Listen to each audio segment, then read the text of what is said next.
Oh, rise now, ye tarnished, ye who feel dead, who yet live. The call of long-lost peace speaks to us all. Steel yourself and venture forth. The path will be long and arduous. Many will stand in your way, overwhelming you. But if you can stand strong against the onslaught, then you can leave work, stand before your television, and de-stress with Elden Ring. Stress is subjective. Things that stress you out might not stress me out, and vice versa. Throughout my career, I've prepped any number of residence halls to open up for the beginning of the school year. On paper, it's easy enough, making sure keys are organized, databases are updated, and the building is ready for occupation. But then there's the panicking parents who need a curated shopping list a week before they're supposed to arrive, the waitlisted students asking several times a day for updates on whether they can move in or not, coworkers who have something else they need done right now, emails, phone calls, walk-ins, over and over and over, and suddenly I'm awash in 1,000 things that weren't supposed to be on my plate. I am stressed. Stress is a helpful feature in animals. Animals like us. A bunch of chemical and hormonal reactions that help keep us alive in a harsh world, giving us the edge to push back against it or the jump to escape it. Fight or flight. Yet as we've tamed this world, there aren't as many life-threatening elements out there, but we still experience stress. The body just finds stress in other people, situations, and circumstances. Traffic jams, family difficulties, and work pressure. Any kind of stressful situation triggers the stress reaction in our body, whether environmental, like work pressure, or psychological, worrying about your work.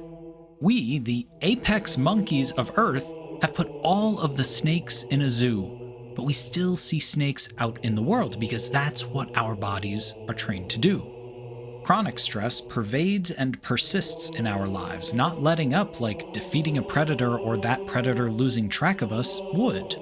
Workplace strain and long hours keep us on edge for longer, and that long-form stress doesn't do us any favors.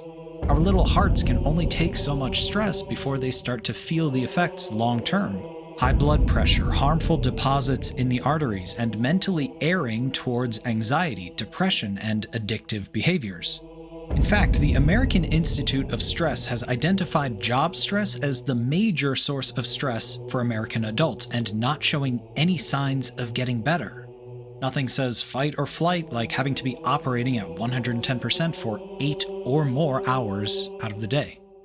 The longer a creature experiences chronic stress, the greater its chances of getting slammed with those downsides are, no matter how resilient to stress they might be.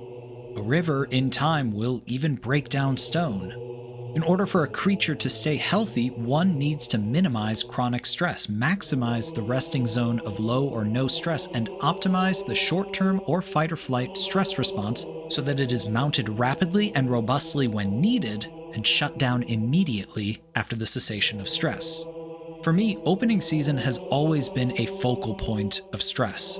1 month straight of everyone on staff losing their gourd and dragging me along with them despite all of my best efforts.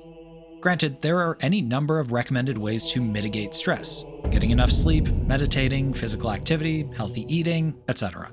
And on the long term, I'm sure those are very helpful. But for this acutely stressful time in my life, I didn't have time for building up habits. I just wanted a sense of relief, a big ibuprofen just to get me through the month. In years past, I've leaned on any number of remedies for my opening-related stress. Hanging out with friend coworkers in the calm moments, favorite foods, appreciating curated memes from long-distance friends, naps, or my old standby, video games. And I've always had a solid library of de-stressing games, usually of the casual or chill variety. If you run a web search for de-stressing games, you usually get a rotating door of Stardew Valley, Journey, Flower, Red Dead Redemption 2, for the exploration parts, obviously, and the like. They're easy to fall into, not so challenging in the traditional sense, and they can allow you to mentally shut off for a bit. They've helped in the past, no question. But in 2022, I decided I'd try something similar, but different. Elden Ring came out earlier that year. Yeah, I said to no one in particular, I've tried de-stressing the old-fashioned way using more relaxing games. But in the dark annals of my own stress-addled monkey brain, I thought, why not compound stress with stress? Short-term stress is one of nature's fundamental survival mechanisms. It could be harnessed clinically to safely and effectively enhance immunoprotection and functionally to enhance mental and physical performance. Would the effects of overcoming short-term stress in a game at night help me cope more effectively with the long-term stress I felt at work during the day? Why do we pursue stress in order to de-stress? Again, one needs to minimize chronic stress, maximize the resting zone of low no stress, and optimize the short-term fight or flight stress response so that it is mounted rapidly and robustly when needed and shut down immediately after the cessation of stress. The call of long-lost peace speaks to us all. Let us heed it together. This begs the question, how is Elden Ring designed to be stressful? Hypothetically, let's say you're not a career masochist and, as such, haven't played any of From Software's Souls-like titles since 2011. But if you have, you can jump here. Let me get you up to speed. Previous From Software games like Dark Souls, Bloodborne, and Sekiro: Shadows Die Twice operate on a largely linear path. You walk, run, and roll through a labyrinthine world, fighting ever grander foes and strengthening your avatar in pursuit of the next checkpoint, the next region, the next big boss, all while your menu button has never paused the game. You are in perpetual go mode until you get to a checkpoint beacon. Elden Ring took a number of steps to refresh the developer's MO. The linear format is replaced with a more open-world map, permitting players to go try another challenge if they're running against a wall. Torrent, the spectral steed, provides a faster form of movement in open areas and an extra boon in open area combat. There are additional Stake of Marika checkpoints, permitting a new retry location outside of the standard checkpoint beacons, and Spirit Ashes give players a buddy or buddies to help in difficult fights. But that's about all the help players are going to get. These From Software games are all products of director Hidetaka Miyazaki's personal design philosophy, that of death as education. Compared to many other games on the market, the enemies, from the first foot soldiers to the litany of bosses, are powerhouses capable of overwhelming players with both sheer numbers and raw power. They are designed to be challenging. Players will absolutely eat it in pursuit of progress. If you get stuck and try looking for advice, you're just as likely to get hit with get good as you are to find actionable advice. The whole ordeal is stressful, and there's no way to turn down that difficulty in-game. But out-of-game, with every defeat, every death, you learn a bit more about the enemies. You see how they choreograph their attacks, the wind-up, the release, the tricky delay, and how many blows are coming one after another. And it all starts to make sense and click. The enemies are challenging, but not unstoppable. You learn what you can block and deflect, when to dodge and strike, how to whittle down these behemoth health bars until finally the foe is vanquished. At its core, yes, you are getting good. But more than that, each battle is an intricate dance, stressful by nature as you weave with and around your partner or partners, adjusting your steps as they give you only moments to do so. Though combat is only a part of what makes these games as stressful as they are, the enemy designs are just off. You, the player character, are a normal-looking person, regardless of what outfit or armor you're wearing, so you know things can look correct. But as far back as Dark Souls, these foes are riding well past what is proportional, logical, or right. They are massive humanoids who look like people but physically can't be human. They're too big, too lanky, too wrong. Things walk like people, but where their face should be is a twisting mass of tentacles and void. Gas-spewing frogs with red herring eyeballs so big you could play kickball with them. Ants so large they would make a helldiver spit out their tea. I find myself asking, more than should be acceptable, why are there so many hands? They've taken dogs, slammed them together with the genetic code of a Tyrannosaurus, and expect you to just go with it. All to say nothing of the bosses. Everything from a Frankensteinian nightmare, a serpent horror, a tower of a soldier still riding their undersized steed among tens of others. The enemies in Elden Ring and beyond stress us out because we can't marry what we know with what we're seeing. Games use music to set the tone. Studies have even shown that music in-game can increase player cortisol levels, a core chemical component of stress, even after putting down the controller. Where Elden Ring and its contemporaries stand apart is how, in large part, they don't use music. In the Dark Souls series, the various regions are bereft of soundtrack or music. In Elden Ring, the regions and areas have soundtrack, yes, but it's easy to have it flow into the background. Then you waltz into a boss's room and bam, some epic crescendo kicks you straight in the ears. The sudden appearance or amplification of something that was in the background lying in wait does more than set the tone. It stresses players out. Choruses, waves of strings, slamming percussion, blasting organ pipes, all music designed to give weight to the beasts it accompanies. And then these grandiose shows of might shift into a mournful dirge or a solo piano, and you were expecting so many things, but not that. By design and deception, the soundtrack of these adventures is made to stress players out. But Shepard, you may say, lots of games have tough enemies and unnerving art design and heart-pounding music direction. What makes these games so stressful? Well, I'm glad you asked, sweeting. In Elden Ring, defeated enemies will drop runes, the experience-based currency in the lands between. Runes are used to purchase goods and upgrades from merchants and craftspeople, and most importantly, used to level up your character, the Tarnished. But you'll remember how easy it is to die in Elden Ring. When you are defeated, you drop all of your runes, approximately where you were killed. When you spawn at a site of grace, you're back down to 0. But if you get to your rune drop site and recollect them, you're back to where you were. Now you have some decisions to make. Do you take it slow and steady, eliminating all of the foes standing between you and your runes to minimize the overall threat? Do you make a mad dash, dodging and weaving through the enemy placements to get to your runes as quickly as you can? These are important questions because if you die again before collecting your runes, they are lost forever. That's the focal point of Elden Ring's stress. You're not just risking defeat, you risk losing resources, losing time. Elden Ring is beautiful and moving and poignant in ways that only an interactive experience can be. But it is also designed as a font of stress coming from all angles, from title to credits. Sounds perfect to de-stress with, right? When you overclock a computer, you're basically instructing it to go past its normal operating thresholds to increase system or subsystem performance. Elden Ring has given a little taste of what it's like to overclock the human brain, stress-wise. Coming home from work, then running around with way too many runes on my person, and having to go through the fraught cycle of losing them, getting them back again and again was a mounting stressor for me. Approaching every enemy like it could be a cannon, every corner like it could hide a monster, every problem as a new thing to solve. But acute mid-level stress can enhance our sense of motivation. Looming deadlines may not trigger action until that deadline gets closer and closer, and then all of a sudden you've got a cascade of motivation to do the thing. Elden Ring leans on that by presenting short-form stressors. A group of enemies, but not an army. A difficult fort, but not a fortress. A tower with a glowing orange eye that induces frenzy that rips away your precious health, but it's just one tower.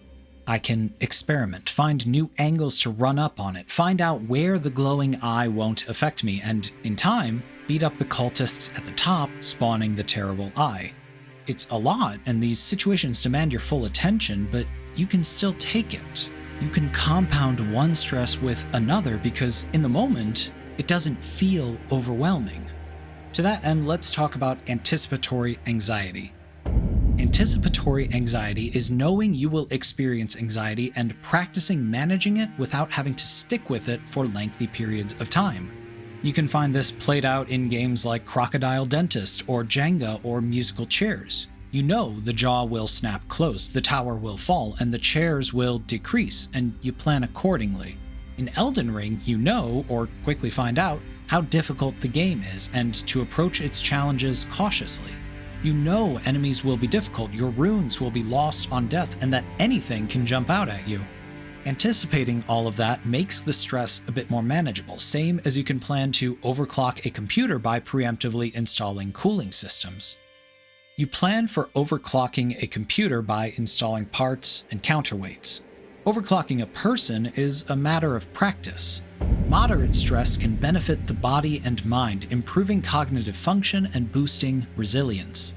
By exposing ourselves to controlled stressors, like those in Elden Ring, we train ourselves to handle more and more mounting stressors in the adventure. For example, enemies that were once bosses are relegated to more common enemies. Our capacity to overclock grows with our ability to handle ever-increasing thresholds of stress. Bringing work back into the fold, research has presented two main emotion regulation strategies: expressive suppression and cognitive reappraisal. Expressive suppression involves withholding emotional expression despite internal arousal. It's the old conceal, don't feel of stress management. If something's bothering you, just box it up and bury that box way down in your psyche. Your boss doesn't respect your time or piles on responsibilities, or a 21-year-old child bursts through your door to yell at you about the consequences of their actions, or a customer is making life in the front of house or register a nightmare. What do? You have to hold it in and suppress it. If you're lucky, there's a back room or a walk-in freezer you can sit in for a while, but it's not a guarantee. Expression of our emotions in the workplace is frowned upon and can negatively impact our ability to survive by impacting our work standing. But on the flip side, cognitive reappraisal involves reinterpreting an emotion-eliciting event or situation to alter its emotional impact. You can use these methods in the workplace, reframing the increased responsibilities as your boss's trust in you, or this monster bursting into your office as a matter of perspective and them wanting a positive educational experience. But you know what? Sometimes that reframing is for elevated creatures, far greater and with more emotional battery than I have. Besides, it's easier to apply it to Elden Ring. Margit, the Fell Omen, is a tough boss in the early part of the game. If you're having trouble, you can keep slamming yourself into the wall of trying to understand his choreography, but you also have all of the Limgrave region to explore. You can collect more runes, level up, find helpful items, try to even the playing field a bit more before you try again. The stress of defeat is still there, but it can be reinterpreted as an opportunity to grow, whether mechanically in your loadout or mentally in your comprehension of Margit's whole song and dance. Back to work again. I know I harp on things like excessive responsibilities, those customers, and other duties as assigned, but look, it sucks. We stretch ourselves and our mental resources thinner and thinner with every mounting need. Everyone has their limit, and if available resources are perceived as insufficient to deal with the stressor demands, then the stressor is appraised as a threat. That's a reason why people collect so much stress at work. Even if they get to adhere to a strict stopping time or know they get to clock out at a certain point, the pressure mounts during that time frame. You can't let it get to you, otherwise you risk termination and not having a form of income. That bleeds into the concepts of threat and challenge appraisals. Threat appraisal involves a looming severity of a task and the vulnerability of a subject. Complete this work or you're fired. Complete your work well over the course of a calendar year, get a good review, or you're fired. Do this, know you will be evaluated, and risk consequence if you don't meet a standard. Challenge appraisal, on the other hand, involves being presented with a task and the empowerment of a subject. Do this as well as you can. This is an opportunity to challenge yourself. Learn from your efforts so you may ultimately succeed. Threat appraisals can induce feelings of anxiety, while challenge appraisal can induce feelings of excitement. When individuals appraise the potential harms and benefits of a stressful encounter, harm appraisals can induce feelings of frustration, while benefit appraisals can induce relaxation or happiness. You don't get a lot of challenge appraisal at work, not in my experience. Failure to push a number of customers through the line quickly enough just doesn't bode well. Not meeting quotas or deadlines, no matter how many you have, puts a target on your back. But in video games, in Elden Ring, this is one of the core loops. Here's a challenge, it's going to be a challenge, now find a way to overcome it. Stress manifests in different ways. You can either stabilize an overclocking machine or overheat it. Do you remember the concept of graceful failure from the video on edutainment? Failure is both an expected and necessary step in the learning process. Games can also operate from a place of lowered consequences, which encourages risk-taking and experimentation. Same principle with Elden Ring. Unlike an exam or public speaking performance, video games allow players to freely replay and practice scenarios without an evaluative audience. Guidance of grace? Graceful failure? It's all connected. In all of this research, it's important to note that the study did not measure the differences in gameplay attempts upon losing a match or level, which may have also affected perceived competence and emotional states. Remember what it's like to overclock a person in this way. You get them used to the stressors so that their system basically builds up its own cooling process. Picture the first several hours of Elden Ring like a narrative arc. You walk out into Limgrave, you explore, you find pockets of foes to overcome, you conquer dungeons and their bosses, and you get to Stormvale Castle's gates. From here, Margit stomps you out a few times. The arc rises in the battle and drops to stable when you're defeated. You go out, beef up your Tarnished, find some more items, and try again. You fail, you learn, you try again. You fight, you struggle, you win. The arc still drops at the end of the battle, but you have a new stable baseline higher than it was before, capable of more. In the same way that movies ramp up the tension over the course of its runtime, Elden Ring is designed to introduce new benchmarks all the way through its runtime. To foster feelings of mastery, the level of difficulty is usually raised gradually over the course of the game. This way, players are confronted with optimal levels of challenge throughout the game. Increasing performance and the rewarding experience of coping with the growing demands of the game contribute to a feeling of mastery and competence. It also speaks to the fact that people, in general, seek out games as a specific form of recovery. Individuals who suffered from more work-related strain and leisure time stress showed a higher tendency to use games for recovery than participants with lower stress levels. The general frequency of gameplay is impaired by stress and strain, whereas the specific use of games for recovery purposes increases with heightened stress levels. When stress mounts in our lives, we stop playing games because we like them and start using them as a recovery tool. We have stress at work, and by introducing a controlled stress in a game, by learning to overclock our systems, we learn to cope with these various stressors in our lives just a little more effectively. We optimize our systems to do even more. You know, even Earth experiences stress. It's all just pure heat under the surface, after all. And when things get to be too much, be it as a volcanic hotspot or tectonic plates shifting in the ocean, Earth vents out some excess heat. People do similarly. We vent to complain, we vent our houses to regulate temperature, we vent to remove an excess of a certain thing in an environment. Heat, gas, stress, so on. But again, work doesn't like you venting at work about work. I've had more than a few sit-downs with leadership about how much they hate that. But you can vent in Elden Ring. Maybe not the way you imagine, though. Venting is a two-part cycle: build-up and release. At work, we are often left with an excess of buildup and no effective way to release that excess. Again, short of screaming in the walk-in. The calls keep coming and they don't stop coming, and by day's end, we are a pressure cooker of client, circumstance, or coworker-fueled stress. But at home, we finally have a chance to decompress and vent, maybe not all, but some of our stress out. A computer game usually offers the opportunity for success in some form, and the feeling of control or mastery could cause players to feel like winners. This suggests a boost in self-esteem. When we square up and triumph over Elden Ring's opponents, we vent some lingering or chronic stress and fill that void in with something new, a sense of victory, of having won something, even on the short term. Venting is a process of maintaining equilibrium. When the Earth vents heat, the heat connects with the air and adjusts to the atmosphere, or it hits the deep ocean and meets that colder temperature halfway. But with games, frequency of play can be used as a means of altering a negative mood to a more positive one, aligning with the concept of mood management through media use, in which attempts are made to self-regulate emotions. Play may therefore be used as part of a balancing or homeostatic process in relation to mood. The greater the stressors in our lives are, the more video games rise to meet the need of stabilizing and offsetting that stress. This all might make sense with video games in general, but Elden Ring is also an inherently stressful experience.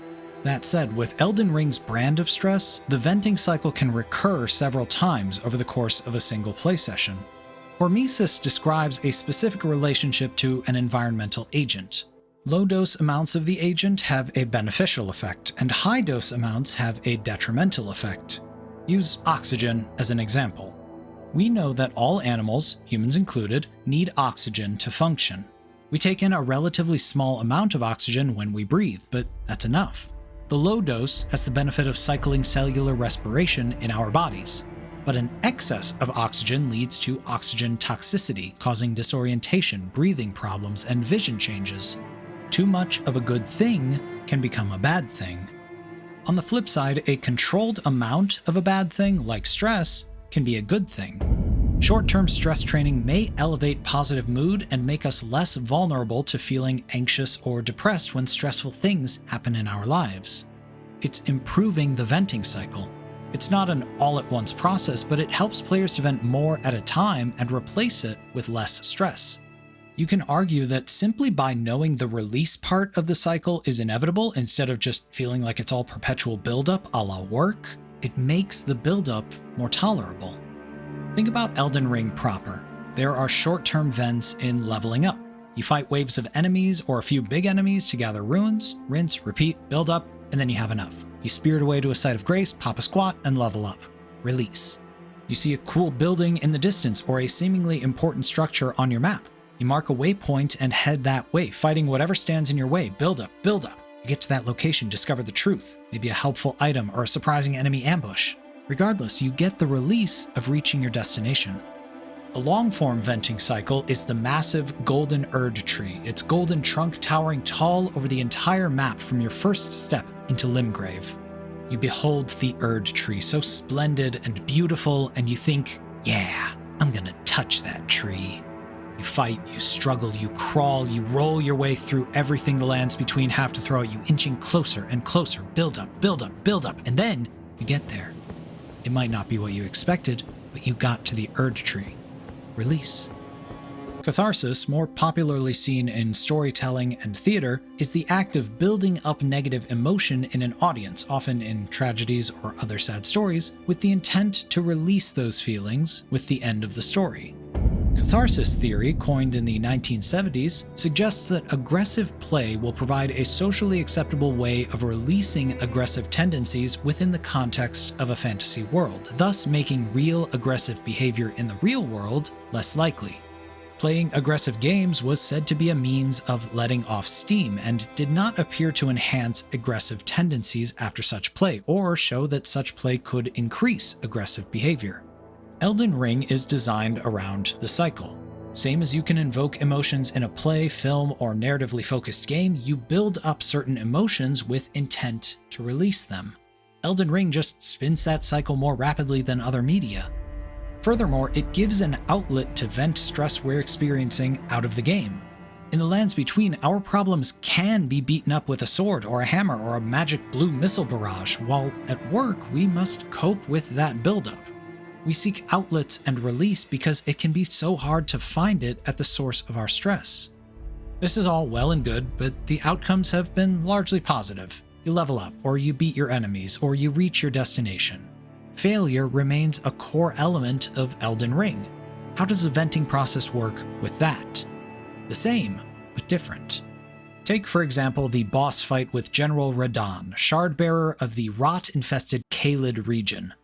Even being able to summon all sorts of allies to help out, I was still having a hard time against Radahn. He has long distance and close range mastery, hits like a tank, and is not below careening down from space to try to pulverize you. Reasonably, increased feelings of autonomy and particularly competence are associated with enjoyment, but here I was not feeling particularly competent. I was frustrated, sighing and leaning back into my chair with a defeated swear or 7. Yet there was still a release every time "you died" faded over my screen. I could untense for a moment. I wasn't in battle, there was nothing else I could do. It wasn't a full release, but it was something. But I still wanted to win. To prevent future negative emotional arousal, or negative buildup, players must learn to make better in-game decisions. Recognizing negative emotional arousal in these contexts, like being defeated by Radahn, would relate to emotion regulation strategies that are action and problem-solving focused, and which lead to improvements in in-game performance. So, I died. What now? Maybe I gallop elsewhere in Caelid or beyond, searching for easier enemies to beat up, or I think on Radahn's motions and how I can evade his attacks while on horseback. I take actionable and problem-solving steps to not just hit my head against the wall the same way I already have. I adjust and change in pursuit of proper release after the battle's buildup. Whether by understanding a boss's quirks to beat them or coming back superpowered and pile driving them, a win is still a win. Lastly, there's Elden Ring's multiplayer components. When you're online and in the world, you can request help from another online player, pulling them into your world to assist with a difficult area or a boss. Having another person on the field can help to divide the forces or distract a boss, making the fights just a little easier. On the flip side, when you're in a co-op session, other players can invade your world with intent to kill you. Yet on paper, both cooperative and competitive conditions decrease heart rate and systolic blood pressure as well as self-reported stress. But that seems counterintuitive, right? Let's break it down a bit. Cooperatively, it makes sense. You're dividing the stress of an encounter or a boss with one or more friends. Everyone's feeling less stressed because it's not just you that the bad guy is bearing down on. Plus, you're more likely to get the positive release of victory with more people in your corner. Competitively, you only get invaded if you're already in cooperative play, barring the use of special items, so you'll have at least one buddy by default to help you clobber various invaders. Numbers-wise, the odds are in your favor. But at the end of the skirmish, you'll either have fallen to or triumphed over the invader. The buildup of the invasion and battle and subsequent release, regardless of outcome. Odds are you won't run into that invader again, so you don't even have to worry about trying to understand their more erratic behavior. Release and move on. People reportedly use video and computer games after exhausting or frustrating situations and for recovery reasons on a regular basis. Games assign an active role to the player and offer extensive opportunities to exert control over the gaming environment. They provide a feeling of autonomy and can therefore be expected to contribute to the recovery process by fostering feelings of control during leisure time. When it comes to venting, there needs to be a sense of control and autonomy in the process. If you feel like you can't release, then the buildup is going to eat away at you. I've worked in places where I always come home stressed. It's a form of self-care to find something, anything to stabilize you, to release even a little bit of what's bogging you down. Defeat at work means grinning and bearing it. Defeat in Elden Ring means trying again. It means having the chance to do better. Imagine you have a pitcher in front of you. This is your capacity for stress. It's time to go to work. As you go in, you remember all of the things you have on your plate, and the pitcher fills up. You start working, and things happen throughout the day. Projects get pushed aside or reprioritized. 100 phone calls ring in one after the other. Your inbox number rockets into 3 digits when it was at 1 yesterday. Pour, and then you can leave. As a working day poses significant physical and psychological demands, a post-work recovery process is required in which depleted resources are restored. In the absence of a successful recovery, strain levels remain elevated the next working day. Over a longer period, this lack of recovery can have a cumulative effect, leading to chronic issues with mental and physical health. So, you've left work, but you still have this pitcher full of stress. What do? Let's just put it over here, out of sight for now. But how best to forget that it's there? We distract ourselves with something similar. We substitute one form of stress, chronic and debilitating, with another, acute and somehow enjoyable. Don't worry, your work stress is still there, but for now, we don't have to worry about it. Ideally, through restorative play or restoring our well-being after an earlier negative experience, we can use games as a form of post-work recovery, the process of recuperating from a day at work by returning our level of strain to its pre-work levels. As an example, imagine a game of Tetris. When you're in it, Tetris demands all of your mental capacity to meet the rising tempo and falling blocks. You don't have the luxury of thinking of something else. You have to be fully invested in the game. But win or lose, you receive some form of closure. In Elden Ring, between the pause button not pausing, the ferocity of its enemies, and the traps and tricks around every corner, Your full attention is similarly spoken for, but it doesn't hold onto that attention forever. You win a fight, or you die, or you sit down at a safe zone, and you can decompress before jumping into the next thing. As explored in the venting process, you're still getting a release, same as you would in Tetris. The difference is, in victory or defeat, the release in Elden Ring comes with the expectation that you're going back into the fray soon enough. You're turning the dial down for a moment, but you're not turning your attention off completely, not enough to be reminded of that picture off to the side. By occupying our minds that way, operating at a base level of awareness and attention, we can keep our minds off of the other things stressing us out. When work breaks us down, we can use games or Elden Ring to build up our defenses. For a time, we are using games to actively escape from what is bogging us down. Active escapism functions as a coping mechanism when consumers are confronted with external stressors that threaten either their sense of identity or control. We can be belittled and dehumanized through our work and may have little to no control over what we must do in order to maintain our living. Let's look a bit closer at work.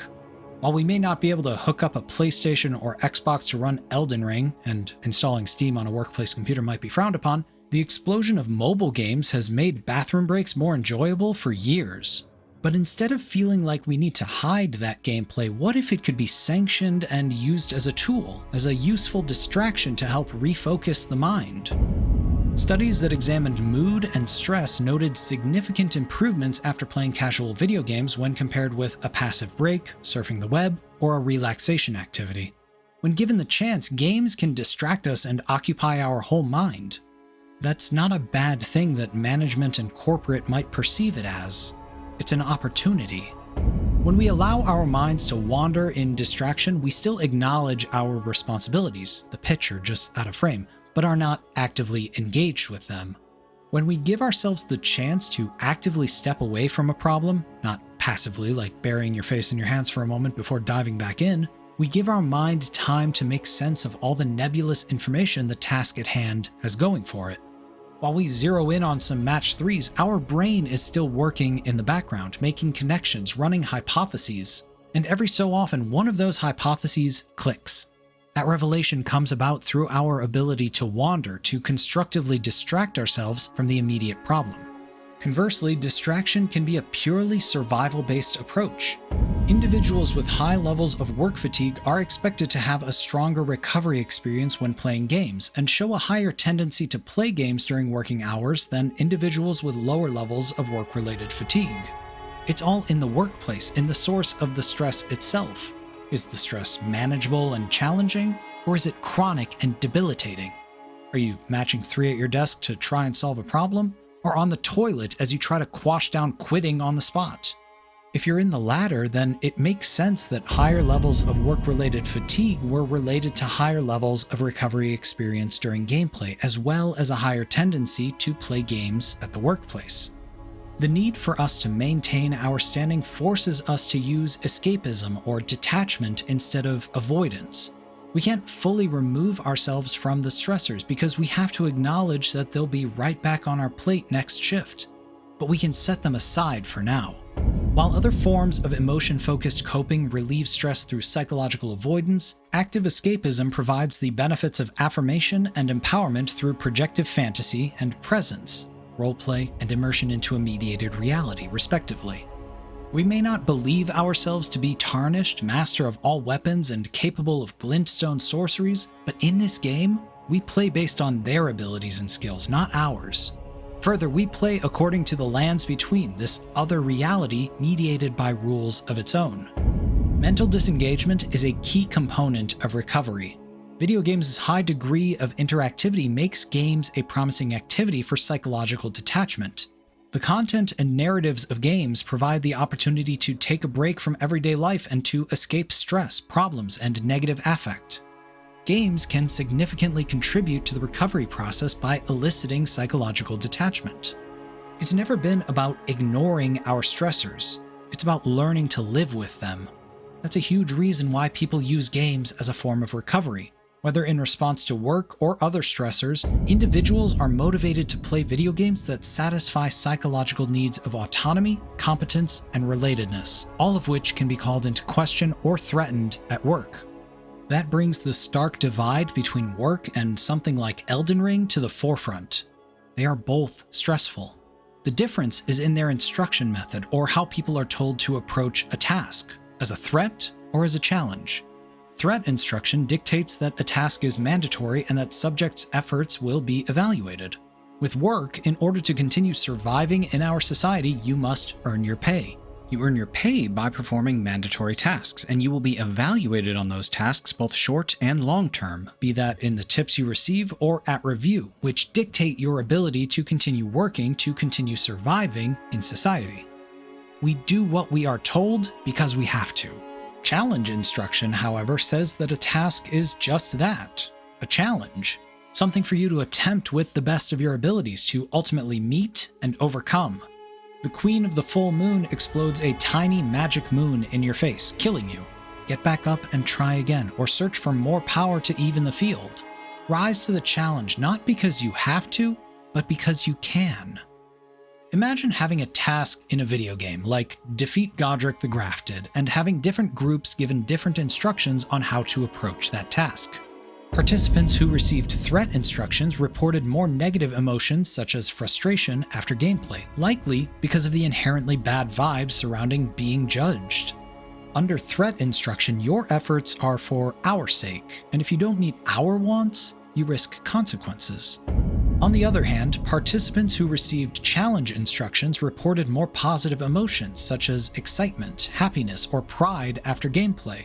In this case, your efforts are for your sake. You're not doing this for someone else because they told you to or because you have to. A threat means steeling yourself for your own safety out of a need to protect yourself.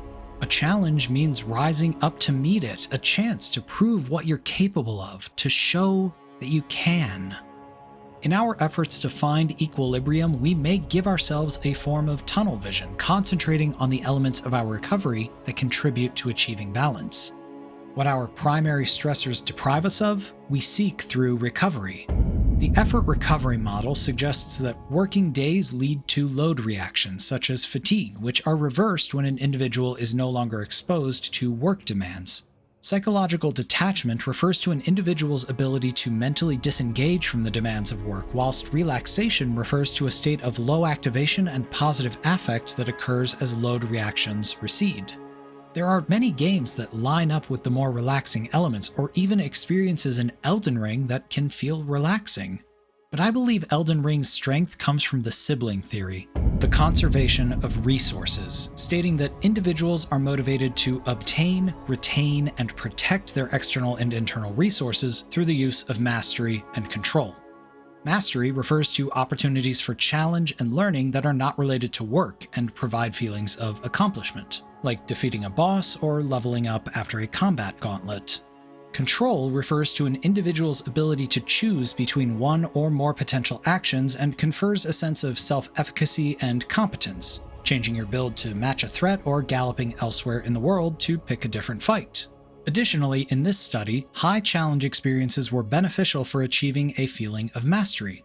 Specifically, taking on and beating challenges set by the game, like the difficult bosses, offered players the sense of accomplishment that characterizes this recovery experience. A final point from this study is in the intentionality of game design, that players also valued the capacity of games to distract them by mentally transporting them to the game world, frequently citing this as a reason for selecting certain games for post-work recovery. While I can absolutely appreciate the roguelike approach of procedural generation in games from a design perspective, I believe that Elden Ring's singular map layout is to its benefit here.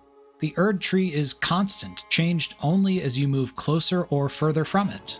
It means more to be transported to a place, living, breathing, and singular, rather than taken to 1,000 procedurally generated iterations of a shared aesthetic. The intentional design of a game world, of the lands between, lends itself more effectively to this form of recovery. Consider the power of fear and disturbing content as it relates to distraction. Elden Ring has no shortage of disturbing concepts and creatures.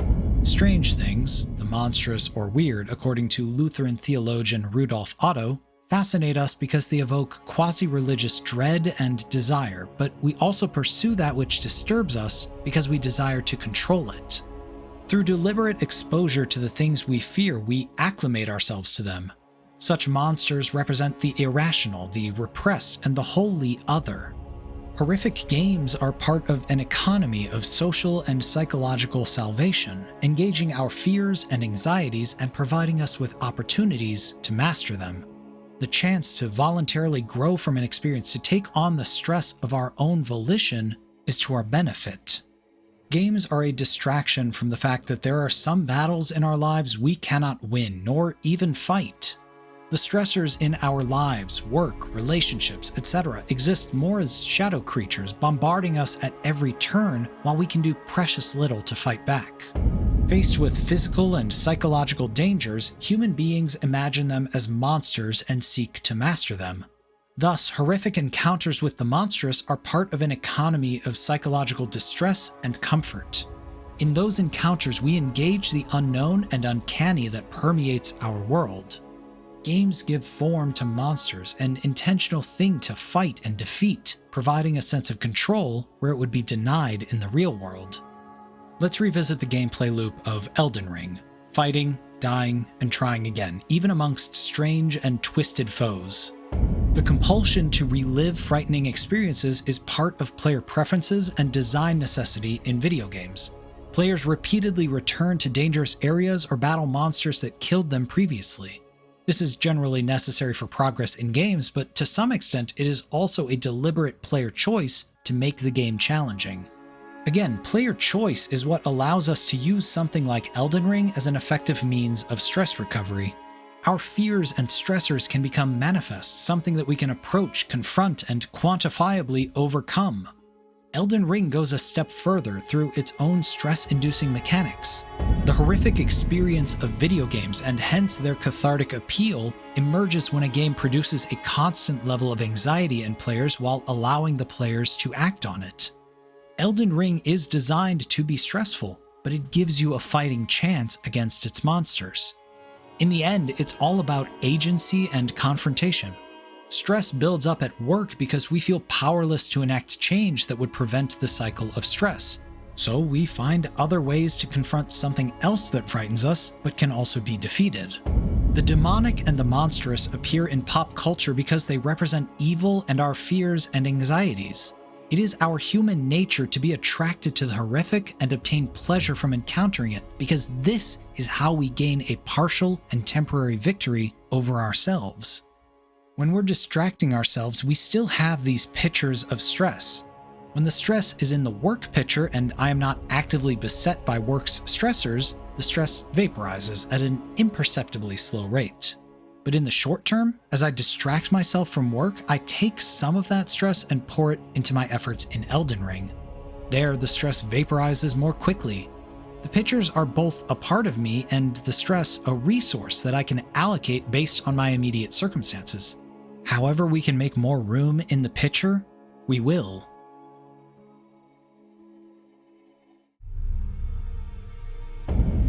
The restorative potential of an activity is dictated by its underlying psychological experiences. A thing has the power to help us because it matters to us. Maybe it's cooking, reading, exercising, or gaming. It can help in alleviating our stress because of what it means to us. It's a thing we enjoy as much as it is a means to an end. Video games in general are a popular mode of stress relief. They encourage mindful meditation by forcing our attention on the present rather than the past or future, contributing to my one true love, flow states.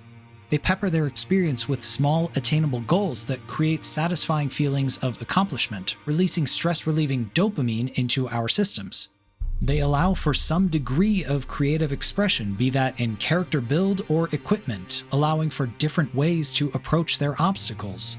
And they encourage a particular social environment, be this through the hints left by other players, the phantoms that can be summoned to help with a boss, or the online forums and wikis to help give players an edge in a fight. I started playing Elden Ring the first time in August 2022, and it carried me that whole month, overwhelming my system, giving me an outlet I couldn't find at work, and giving me a sense of triumph in a month where it felt like everything was stacked against me.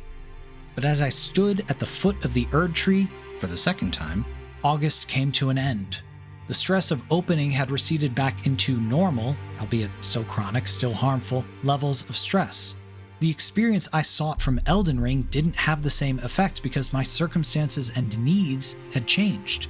So my first character still sits at the foot of the Erd Tree, her quest to become Elden Lord incomplete forevermore. But stress is pervasive.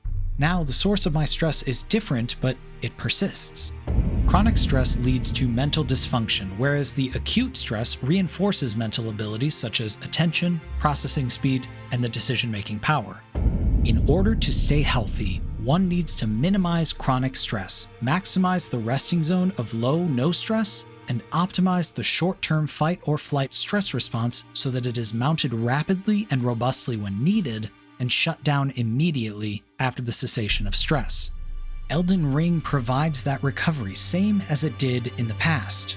Any chronic stress is subverted with smaller goals that can be accomplished or revisited as needed.